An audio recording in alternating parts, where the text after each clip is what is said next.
we are going to dive into this. For our viewers, please show us some love, share, like, and you can comment as well. Let's engage in virtually and keep on the conversation going. So, Mr. Josh, enlighten us about cultural tourism. What is cultural tourism? Well, Devin, before we define what cultural tourism is, I think we need to first understand what culture is. Yes. Many people have misunderstand the term culture.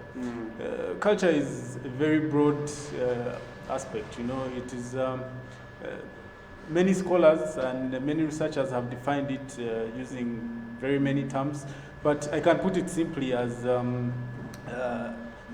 the socio-economic, political, and natural aspects of life. The culture defines a lot about who we are. It defines and reinforces the identity of a certain sect or a certain group of people. It can be local, it can be international, it can be national. So there are many aspects to it, and we can also describe culture in terms of both physical and psychological perspectives. Yes. In the physical perspective, we define culture as something that describes the ways of life, the artifacts that people make, the things we do. Yeah. When you wake up, what you do, all this is part of our culture.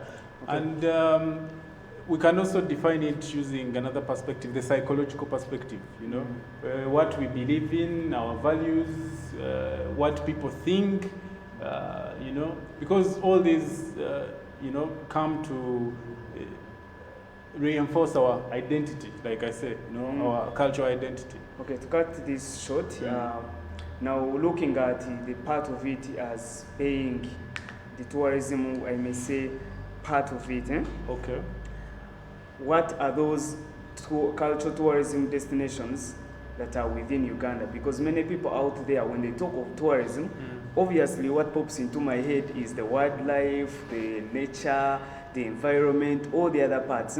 But usually, we don't put in that factor of culture itself. So many people are not really embracing the cultural tourism. Okay. So what are those destinations that you know about?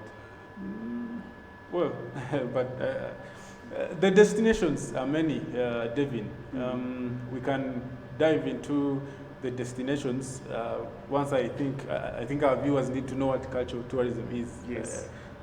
So I had described what culture is, but I don't think I described what cultural tourism is. So cultural tourism, this is the movement of persons from one area to another to study, to do study tours, to learn about the culture, to experience the culture of different groups of people.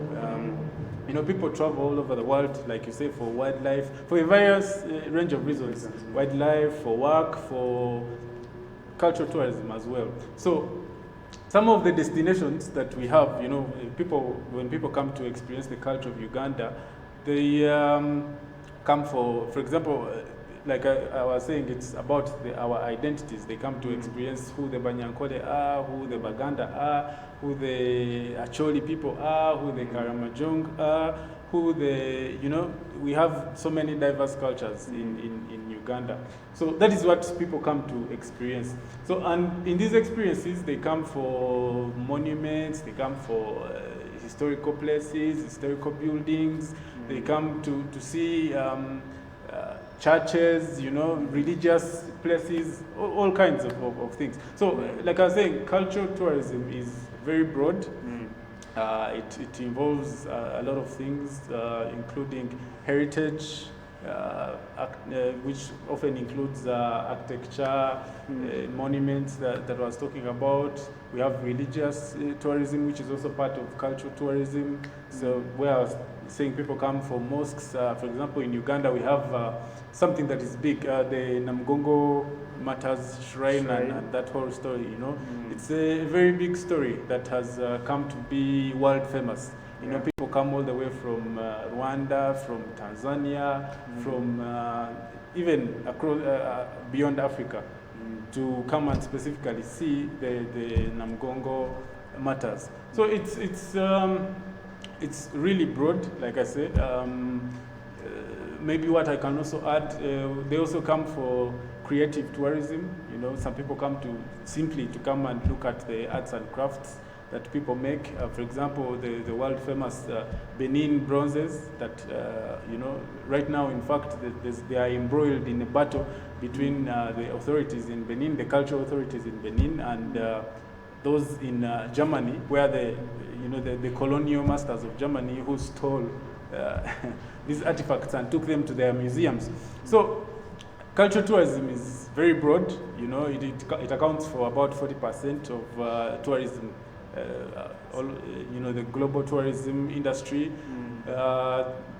People are making a lot of money out of cultural tourism. About $2.9 trillion exchanges hands in the cultural tourism industry globally.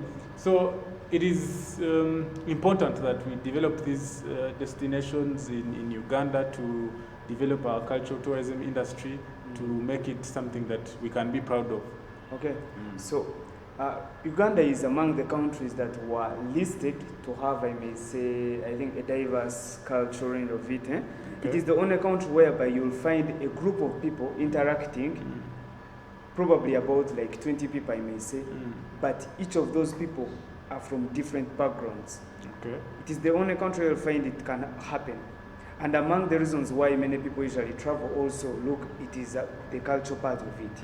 People usually travel to look at the other cultures, what they do, what is in their regions, all that. So now, as we are speaking of the destinations you talked about, this Namugongo, I think there are even many more. I think there is also, looking at Imbarara, we have Ankole, then we have Banyoro, then I think the other cultural sites, I may say, I don't know, these exact sites you can really unveil too for any viewer out there who is interested in visiting the destination. If there is any cultural site that you feel one should know about and is worthy of a visit. Specifically in Ankole? Not specifically in Ankole. So, well, Devin, I don't think I can exhaust the number of let's tourist look at attractions. A little bit of it. Yes, we are going to look. So I don't think I can exhaust them because there are so many. You know, as you know, East Africa is the cradle of mankind. Yeah. You know, so to be precise, the culture of humanity started right here in this region, in East Africa. So we have the oldest cultures in the world, as opposed to what many people think, where you know some opinions think that Africa has no culture, Africa is you know, it has no identity, but they couldn't be further from the truth. East Africa, like I said, is the cradle of mankind, so we definitely have the oldest cultures in the world, spanning from hand axe men who later developed into, you know, doing iron working, also developing centralized kingdoms over the years. So there are so many. Now, all these kingdoms in Uganda that existed before colonialism, they all had their unique cultures, their diverse cultures. For example, the Buganda kingdom, and they have their Kasumi tombs where they buried their kings. They have the Buganda palace, Mengo, Bulange, which most of us know. They have even their own stories. They have their origin story that starts with Chintu, who was the first Muganda in Buganda. His story is there. He had where he lived at Dindo Rock. Even today, it's still visible. When you go there, you see his footsteps. There's a wonderful guide there who will take you through the trail of what life was like those days. And then they have the many tombs on Hawima Road for all the past Kabakas. All these are cultural sites that should be visited, and especially for Ugandans. In fact, this one is a call for Ugandans. We need to learn more about who we are as a people, because in order to know where we are going, we have to learn about our past so that we can know our future. So leaving Buganda, when you come to Ankole is very richly blessed in terms of culture. We have our famed long-horned cattle, who everyone knows. And by the way, what most people don't know is that this is actually an endangered species of cattle. Yes, wow. Yes, David, it is. The numbers have been dwindling over the years because, of course, because of modernity, people have moved on to what they like to refer as more productive cattle. You know, the Frisians, because they produce way more milk than the Ankole cattle. And then, of course, the Boran. So the original cattle keepers of the Ankole Longhorned have moved on. The Bahima, they have moved on to, you know, the more productive cows, and this is leaving this Ankole Longhorned in danger of extinction. But there are some initiatives that are being put up by the various stakeholders to make sure that that doesn't happen. So yeah, in Kore we have the famed longhorned cattle. We have a Gongo Culture Center here that has a wonderful museum that you must visit if you haven't. They showcase the Ankole culture and all those artifacts that Ankole people used to make. They, you know, they have a very rich museum that everyone must visit. And then we also have the various Chwezi sites, you know, the legendary Bachwezi. These are mythical, I can call them mythical spirits, you know, that founded the various kingdoms in the Interlacustrine region, in Rwanda, in Burundi, in Karagwe, in Tanzania, Ankole itself, Bunyoro to the north of Ankole. So these are very rich stories that span over hundreds of years, maybe even 700, because some stories say the Bachwezi dynasty started around 700 years ago. So these are sites that we must visit in order to learn more about our culture and understand where we came from. You know, there has been a question of questioning our pride in our culture, because since the event of colonialism, many people have since thought of African culture, and to be specific, the Chwezi culture, as satanic, as backward, you know, which is a very dangerous thing to say, because this is part of our history and we should be proud of it. Yeah. Okay, so we are still continuing on. Mr. Josh, what do you think should be done to keep these products intact and developed? Because as you said, now looking at cultural tourism, some of these sites are not really developed, as we may say, and we are seeing, like you said, the long-hauled cattle are phasing out. Civilization is taking toll. So what do you think should really be done to keep these products intact? Well, Devin, there's a lot that can be done. Especially it should be with concerted efforts from government, from private sector actors, from even us tour operators and tour companies. We have to do a lot to make sure that we conserve this heritage. As you know, UNESCO is, you know, it's taking great steps to make sure that a lot of the World Heritage and World Heritage sites is conserved. And it is for good reason, because, like I say, in order to understand where we are going as a race, as the human race, we have to understand where we are coming from, you know, from all the way from, you know, walking on two limbs, then starting to use stone tools, and then iron tools, and then, you know, up to today where we have, you know, gadgets like these and the technology that we have today.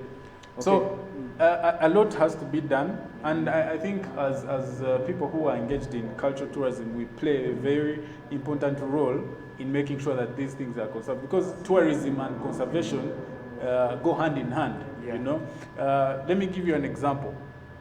The Batwa community is... the Batwa? Yes.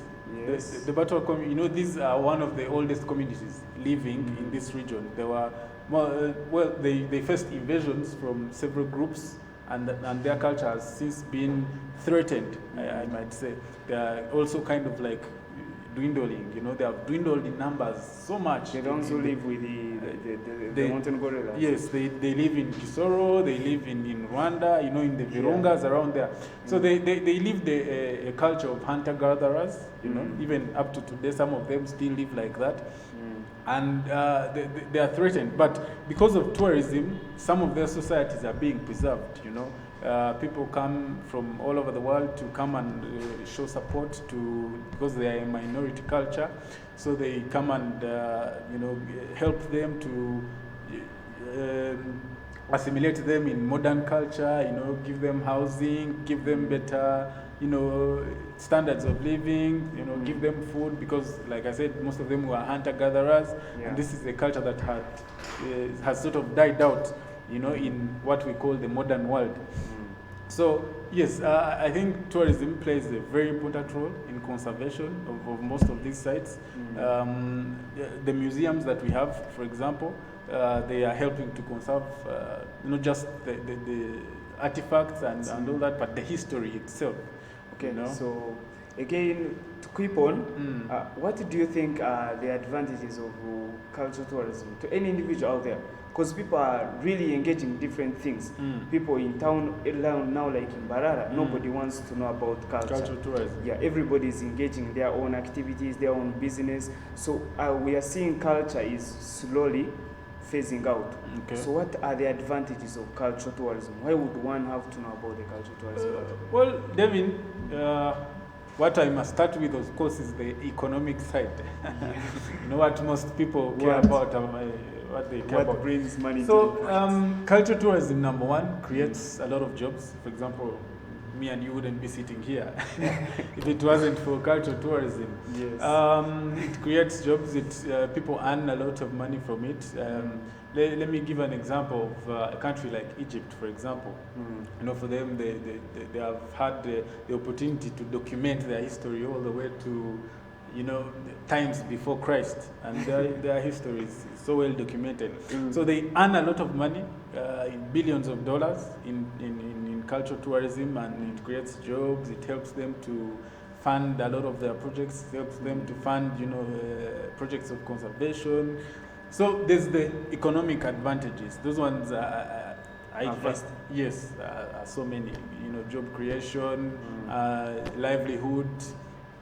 So I won't delve so much into that. I want to concentrate more on, the social cultural or the socio-economic aspects that culture tourism helps to promote. For example, like I was just mentioning, the preservation and conservation of minority groups, like the Batwa, So if it wasn't for tourism, some of these Batwa communities would be no more. Like I think this as well brings about I may say, patriotism. Yes. Yeah. Okay, that is also another advantage. It helps to promote community pride, like I was saying. And by the way, this is a very important point, David. Me as a Pan-Africanist, it means a lot to me, because we have cultivated a culture where Africans do not like themselves. They don't like their history, they don't like their culture, because they've been told that their culture is barbaric, it is, like for forest apes and all that. So a lot has been said. Said about, African culture, and this is not good. So cultural tourism helps to promote cultural pride, as you invite people into your home, into your city, into your country to come and be part of the, experience culture. It helps you as a person to appreciate it even more, to be proud of your heritage, to be proud of who you are. And this is very important in terms of, your mental health, the aspects of life that it touches even the other aspects of life, because it defines your identity, Devin. It tells who you are, how you think, so it's very important. And then also there's cultivating international harmony, and this can only come from intercultural understanding, cross-cultural learning, and all that. And this can only happen, it mostly happens from cultural tourism. Because when, for example, someone from, let's say, Yanis from Copenhagen, Denmark, comes to Uganda, he has this idea that, Africa is a land of people who are barbaric, who who are, mentally limited. They can't do a lot. But when it comes to Uganda, and he gets to meet a lot of, the brilliant minds that we have in Uganda all over the place. He sees the development, because some people actually do think that Africa, up to today, we live in trees. We live in trees, we live in huts. There are some people, if you told them that there are roads and cars, they wouldn't believe it, because they have that whole mentality. Yeah, even people still up to now think Africa itself is a country. Yes. Not even a continent. Yes. So those stereotypes can be broken through things like cultural tourism. It helps people to understand, other cultures, and this helps them to be more tolerant. It promotes because that interaction between different cultures, different religions, different philosophies, helps them to be more tolerant of the other. Yeah. Wow, I see you're really brilliant and have vast knowledge about the cultural tourism. So moving on, how do you think cultural tourism experiences can benefit both the communities and the tour operators out there? Okay. As far as the tour operators are concerned, like we mentioned earlier, because it's a business. Yeah, it's a business. As a tour operator, you're running a business, so you're there to make money while having impact on other things. So it helps them to make money, number one. Two, it helps them to have a greater impact, a more meaningful impact on the communities in which they tour, in which they bring their tourists. So Devin, it wouldn't make sense if you're taking tourists to see the Batwa, but the people the Batwa have no food, they have very poor housing, so it wouldn't make sense. You're not helping them at all, yet you're using their culture, you're using some of their resources to line your own pockets. So tour operators benefit through helping even the cultures that we're discussing to also develop and make a livelihood. Then it also helps the communities to help them to conserve their environment, to preserve their cultures for future generations. Okay, so still moving on, how do you think visitors can contribute to improving these community livelihoods? Because now when we look at that part whereby we bring in people who are interested in visiting our destination. Mainly here, maybe I may talk about Ugandans. Okay. Ugandans really, they don't engage in tours and travel. So if they are to really engage in and they are to travel, how do you think this can contribute to the communities that are really utilizing the cultural tourism part of it? How do you think they can all benefit if a tourist comes in Ankole and goes to tour any cultural site? How does it benefit? Well, Devin, that is a very good question, and I think a very important one. In Uganda, we have the problem of tribalism. Yes. Unfortunately. And this problem is increasingly becoming detrimental to not just the economic development, but the political development of the country. For example, in the recently concluded elections, there were some groups that were, accusing other groups of tribalism, saying you're voting someone because it's from your tribe, things like that. Yeah. And I think in order for us to get past some of these parochial identities and be more cosmopolitan, because Uganda is a cosmopolitan region these days. There are so many people of different identities coming from different cultures.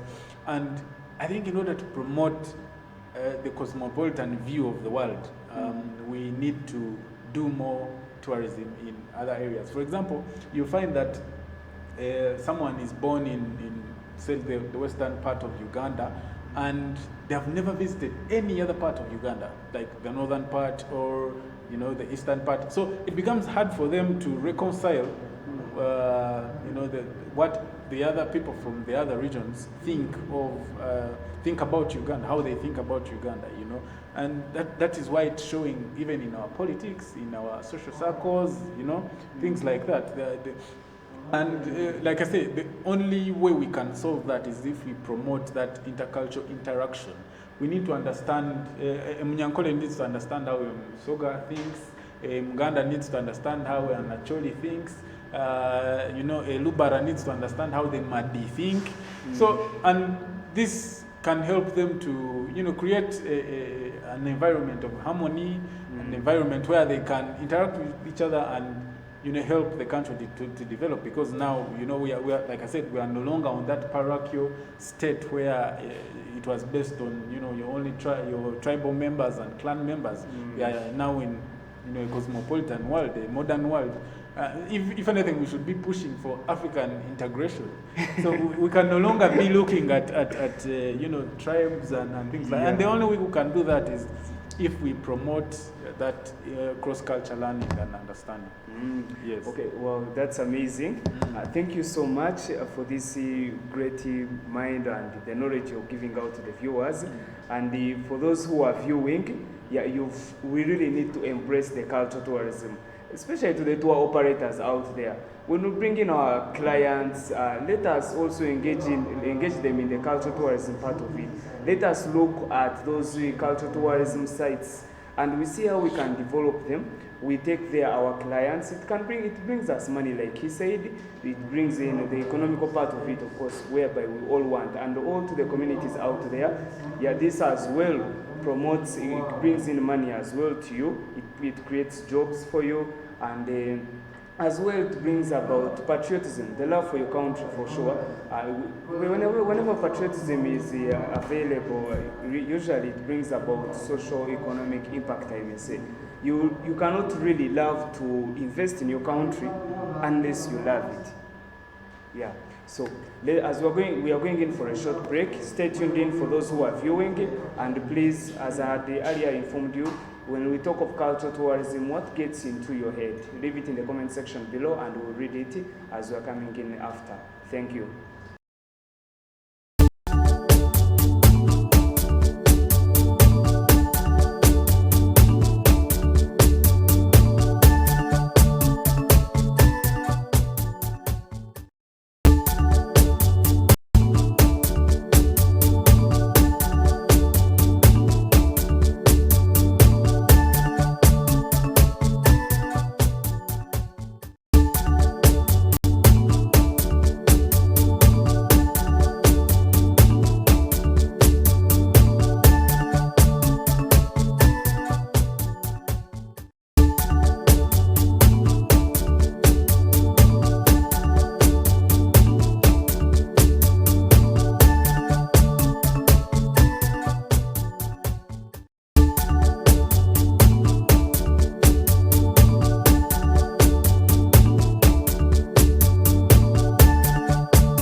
Hello there, I'm Sankara Beruhanga from Empower Youth in Technology.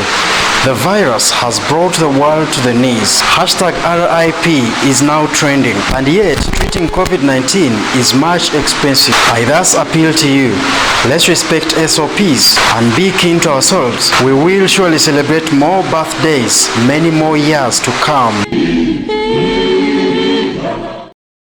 All other social gatherings are only allowed with a maximum of 20 people. Online prayers are encouraged.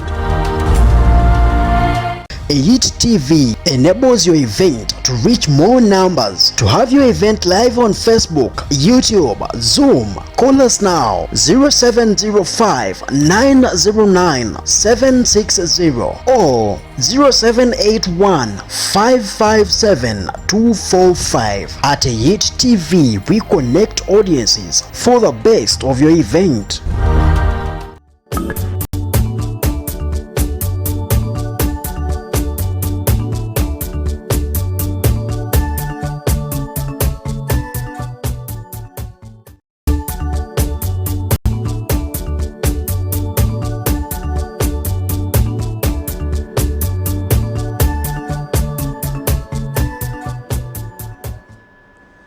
thank you so much.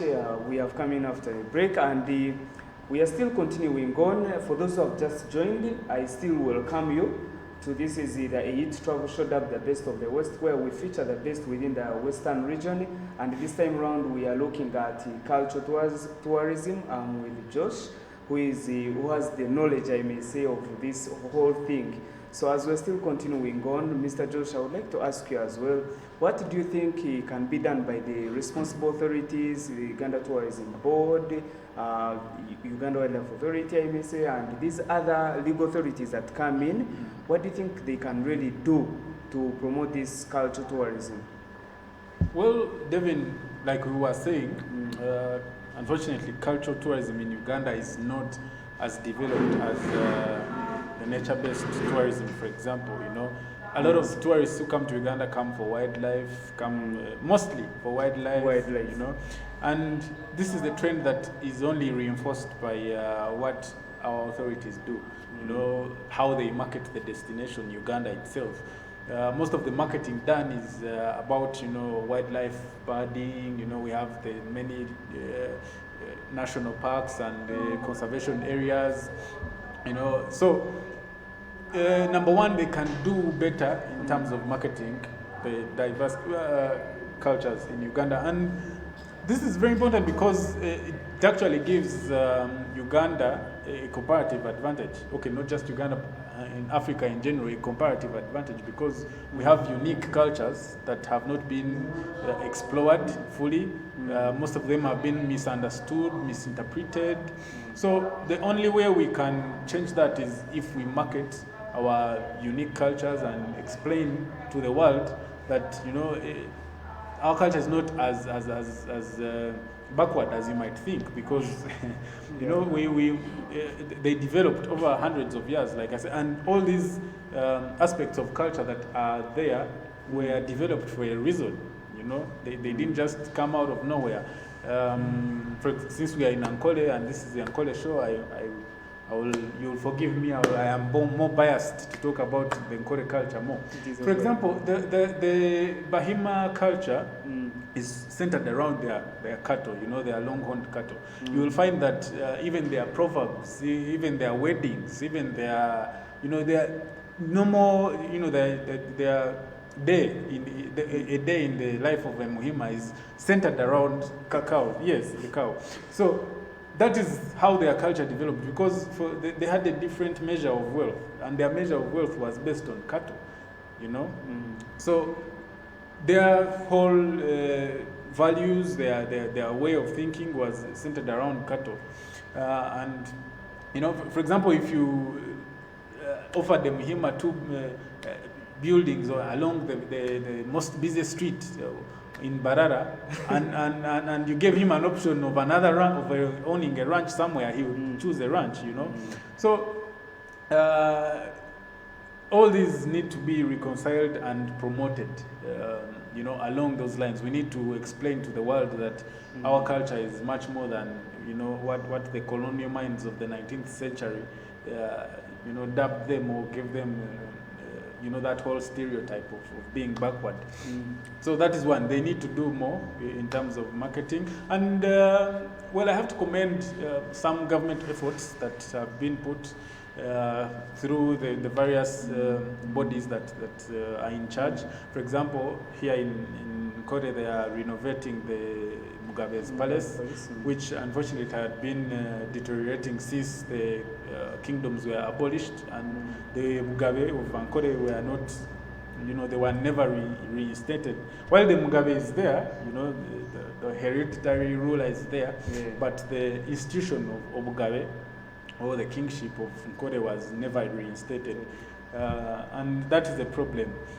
But like I said, there are various other several aspects of culture that need to be put out there. That is one. Two, we need to encourage our youth, especially, to take part in culture, and also take part in terms of scholarship, preservation, and conservation of our cultures. Because unfortunately, most of these cultures are not well documented, and we are first losing that knowledge. The senior citizens who have the knowledge of this culture, I mean, like I said, they are senior citizens. They only have a limited time to be with us, and some of this information might, die with them, unfortunately. So we need to do more to document the culture so that we can understand it even more, because there are so many things that we still don't understand, so many things that we still don't know because of the absence of written records. We rely a lot on oral tradition for our history. So yeah, we need to do more on that front to help preserve them in terms of records. And then also the sites. There are so many cultural sites in Uganda, like I mentioned earlier, and unfortunately most of them are not developed. The old forts, the old, some of the palaces, like I said. Then there are also many caves in Uganda that have so much historical significance. Yeah, like the Makoma cave that was recently discovered in the sub-region of Ruchiga, as well, talking of Nyakahondogoro cave, also in Uganda. These are some sites that have been coming in recently, and they have just been discovered, but of course they have not yet been fully utilized. But we also hope at least there is a full utilization. Yes. Like I said, Devin, there are so many sites, and so we need to do more. Government needs to do more through its various bodies to put them up, promote them first of all, to develop them and preserve them. I was reading about a site called Boyorere. It was a capital site for one of the Ankole kings, in ancient times, and it had a lot of archaeological findings there, but unfortunately it was excavated and almost destroyed to no recognition. And there were earthworks, because I understand there was a kraal there for one of the Bagave, and all those earthworks, like the ones at Bigobi Amjonya and Nkosi from about 500 years ago. Some of them were destroyed, and but I think some of these challenges that are really causing this is also among the inadequate information, I may say, because people themselves don't know about some of those things.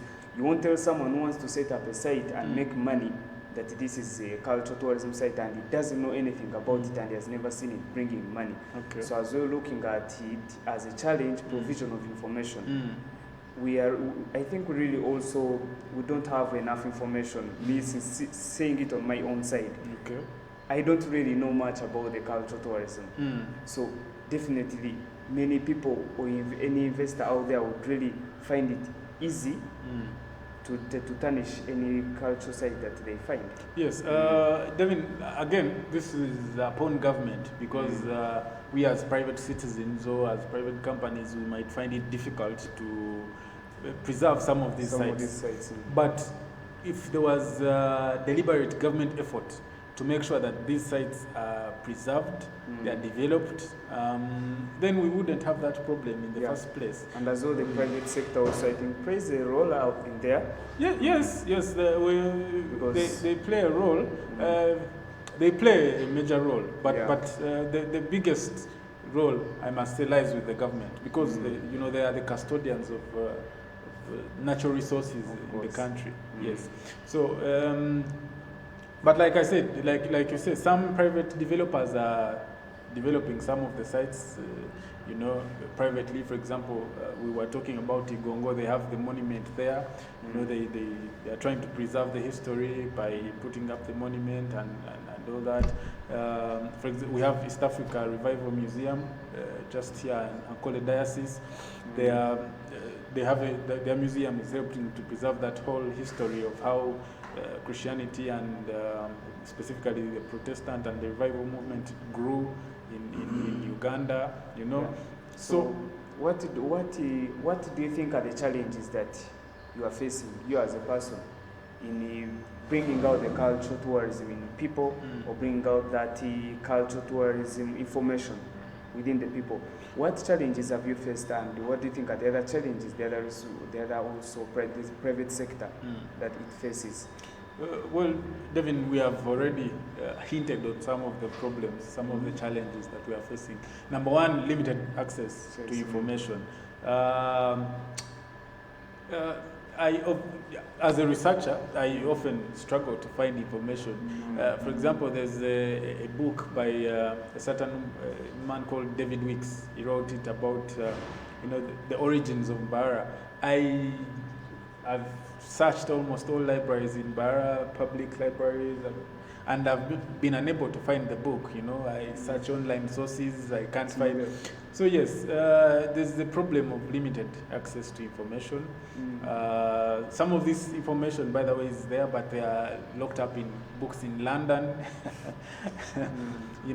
And some of us might have the challenge of, you might not be able to buy every other book that you want. Yes. So if, actually I should have mentioned this earlier, if government should also do more to provide this information, at least in public libraries, some of these books should be available. Number two, lack of development of the sites, like we were saying. You go to a site, you find it, like I said, it has a lot of historical significance, some of the caves, but there's no guide at the site, there's no, it's not demarcated. Some of the old forts, they still have the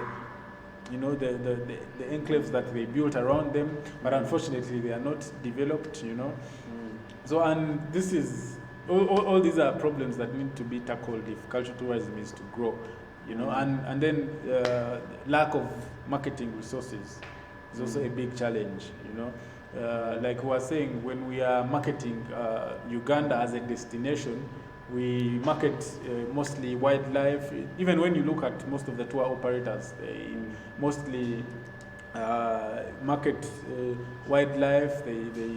But a few of them try to make cultural tours a thing, but they don't really pay that much attention. And yet, cultural tourism has a lot of potential, like I was telling you. North Africa, Morocco, Egypt. Those countries are having a lot of success with cultural tourism. Cities in Europe, cities in North America, cities in Asia are very big on cultural tourism. The United States alone makes about over $500 billion a year. That's in cultural tourism. And most of these guys come to cities. Cities like New Orleans, New York, Hollywood. People just go to California to see Hollywood and experience the whole vibe of being in Los Angeles. So there's a lot that can be done because, like I told you, culture has a comparative advantage. Some of these things can only be found in this area. For example, let me give an example of the Karamojong.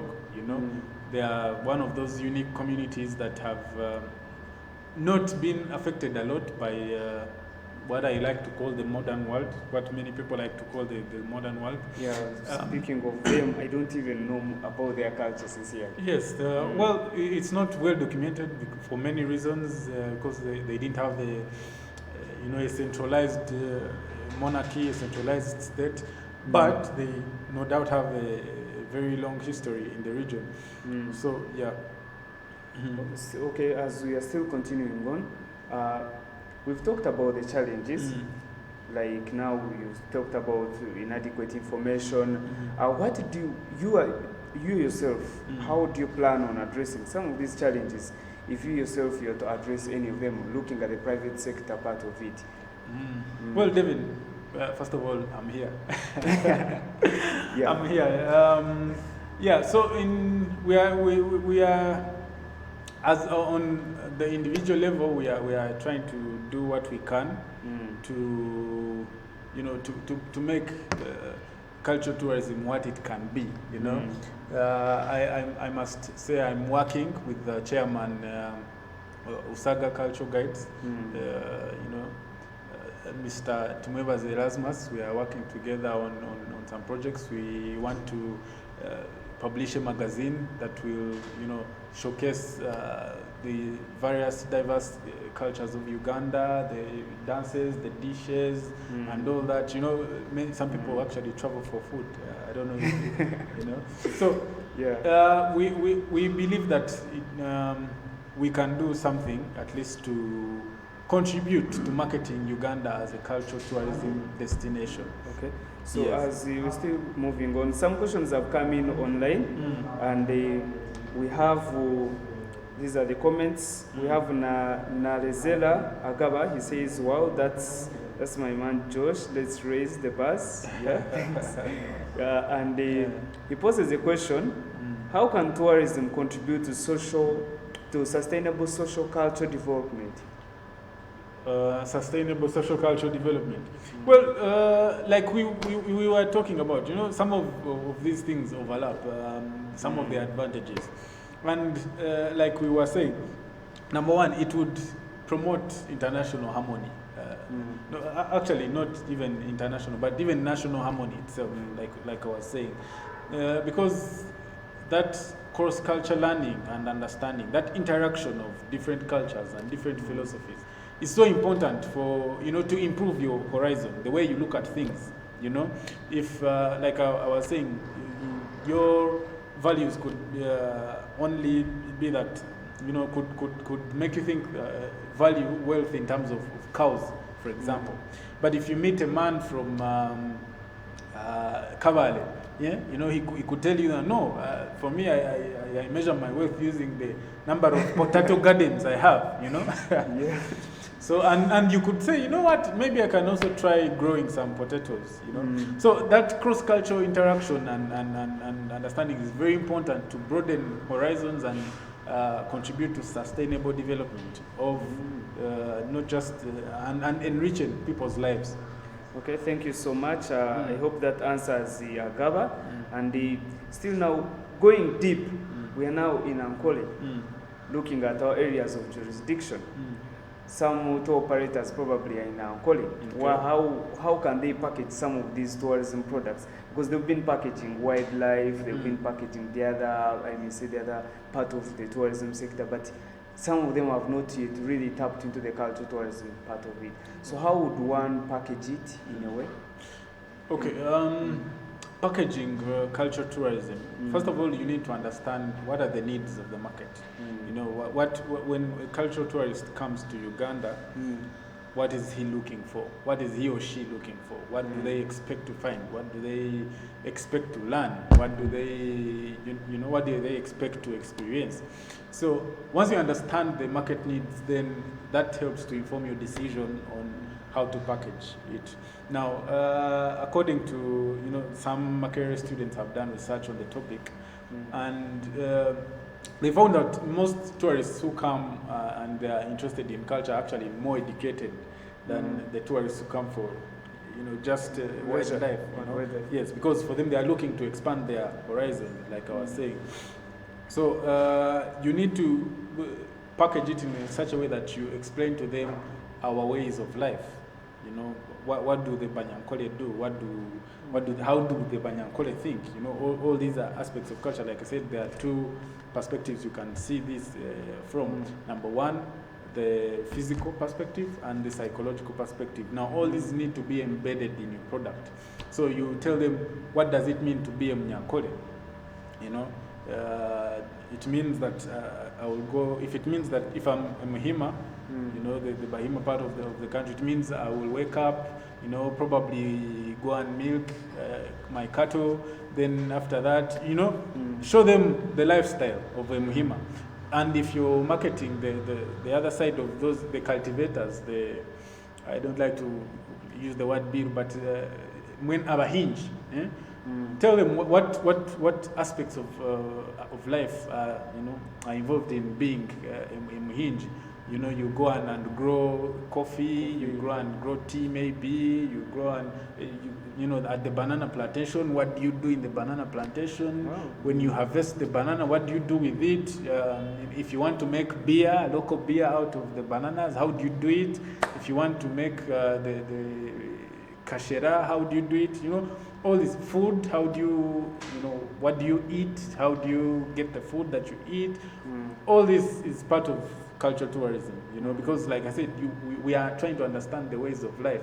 When you're happy, what do you do? When there's a wedding, how do you go about it? When there's a divorce, how do you handle that? all these are aspects of cultural life that have to be embedded in the product. Because, like I said, the tourist is trying to understand what it means to live in Ankole. You know, because some of these tourists are from very large cities with populations of 10 million, 6 million people. So you have to stand out. If you have to be somebody in some of these cities, you have to stand out. And broadening their horizons using experiences such as coming to a place like Ankole and learning about the life of a typical Ankole person would help them to, go back and tell their friends and family, I experienced this, I went through this, and these experiences they enriching their lives, So the goal of those packaging, the cultural tourism in here should be to make sure that their tourists, they get an enriching experience. Okay. So what's your message out there that you unveil for anyone? For anyone, or a tour operator or any other legal authority, what's your message that you're giving out to them, looking at the cultural part of it? Okay. Well, my first major message should go to government. Government needs to do more than in order to promote cultural tourism. We have to do more to develop these sites. We have to spend money and develop these sites, put cultural guides there at those sites. Make sure that they are easily accessible. Construct roads around the sites.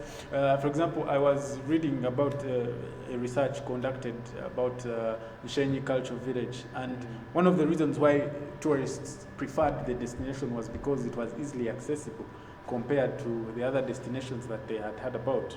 You could easily get there, and so it's very important that government develops the sites, also develops the networks that lead to the site, the transport networks that lead to the site. They should also market our destination more. Put more resources in terms of the marketing cultural tourism. And then ease of access of information. We don't have enough public libraries, not just in Bara and Ankole, but across the country. We need more public libraries that actually have a budget. They can get the books that we need, because you go there and the books that are there are they are not suited to the needs of the population. So they need to do more to provide the information, and then to the tour operators. Also, because they are also a major player in the industry, they have to also do more in terms of marketing cultural tours. Okay. Well, thank you so much for the knowledge you have shared with us. For anyone out there, remember, tourism is a sector that can really match with several other sectors. When you talked about the part of people, the agriculturists, I may say, the people in Ankole who do farming, anyone who comes this side can probably take on to their farms and look at what they do. That brings us to agro-tourism as well. Like recently, UTB, the way it merged the agricultural sector with the tourism sector. I think agriculture really is a sector that can merge with many other sectors as well, and tourism.